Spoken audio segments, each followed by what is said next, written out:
Assalamualaikum warahmatullahi wabarakatuh. Halo semuanya, kenalin nama aku Nur Faradila, biasanya dipanggil Farah. Aku dari program studi Ekonomi Islam, NIM belakang 014. Tonton terus sampai habis ya. Di video ini saya akan menjelaskan materi mengenai ayat dan hadis tentang konsumsi, yang dimana video ini tugas dari ujian tengah semester mata kuliah, tafsir, dan hadis ekonomi Islam. Islam memposisikan konsumsi sebagai bagian dari aktivitas ekonomi yang bertujuan mengumpulkan pahala menuju kebahagiaan dunia dan akhirat.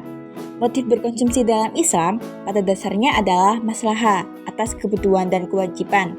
Pemanfaatan konsumsi dalam kehidupan sehari-hari merupakan kebutuhan utama yang harus dipenuhi, terutama untuk melakukan kehidupan langsung di masa mendatang. Allah sudah memberikan batasan apa yang perlu dikonsumsi dan yang tidak boleh dikonsumsi oleh manusia. Konsumsi dalam Islam.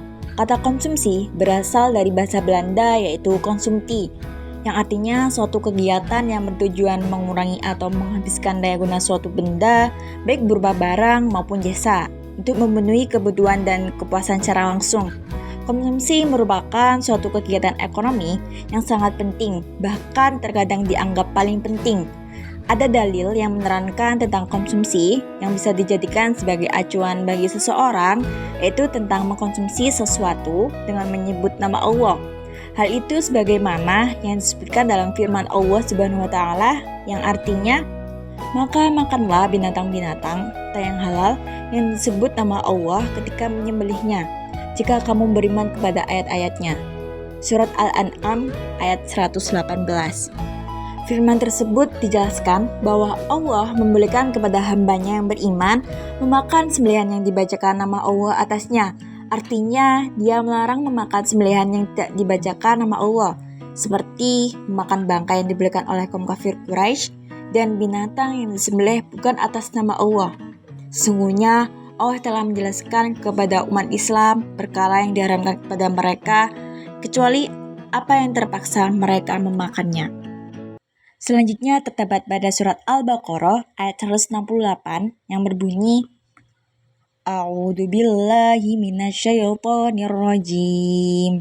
Bismillahirrahmanirrahim. Ya ayyuhan nasu kulu mimma fil ardi halalan thayyiban wa la tattabi'u khutuwati syaitan.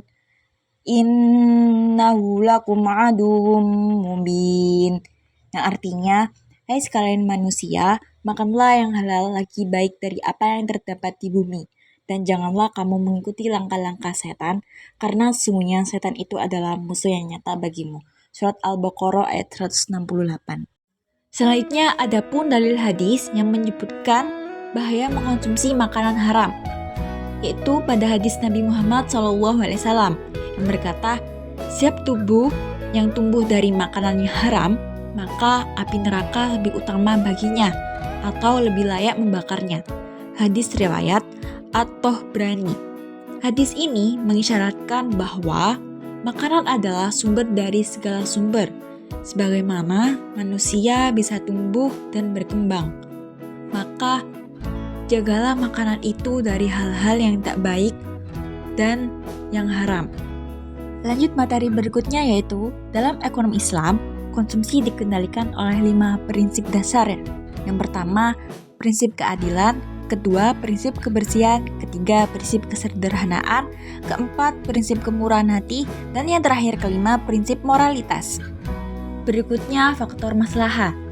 Dalam konsumsi Islam merupakan agama yang ajarannya mengatur segenap perilaku manusia dalam memenuhi kebutuhan hidupnya. Demikian pula dalam masalah konsumsi, Islam mengatur bagaimana manusia dapat melakukan kegiatan-kegiatan konsumsi yang membawa manusia berguna bagi kemaslahatan hidupnya. Seluruh aturan Islam mengenai aktivitas konsumsi terdapat dalam Al-Quran dan As-Sunnah. Perilaku konsumsi yang sesuai dengan ketentuan Al-Quran dan As-Sunnah ini akan membawa pelakunya mencapai keberkahan dan kesejahteraan hidupnya. Kita sebagai umat Islam harus menerapkan beberapa hal dalam kehidupan sehari-hari, yaitu belanja dengan bijak, pola makan sehat, berbagi, kesadaran lingkungan, dan rasa syukur atas apa yang dimiliki tanpa merasa kurang sedikit pun. Dan materi terakhir, ada prinsip keadilan dalam perilaku konsumsi menurut sistem ekonomi Islam yang diisyaratkan dalam Al-Quran. Yang pertama, hidup hemat dan tidak bermewah-mewahan. Kedua, implementasi zakat. Yang ketiga, penghapusan riba. Yang keempat, menjalankan usaha yang halal. Oke, sekian dulu dari saya. Apabila ada salah kata, mohon maaf yang sebesar-besarnya. Saya akhiri, wassalamualaikum warahmatullahi wabarakatuh.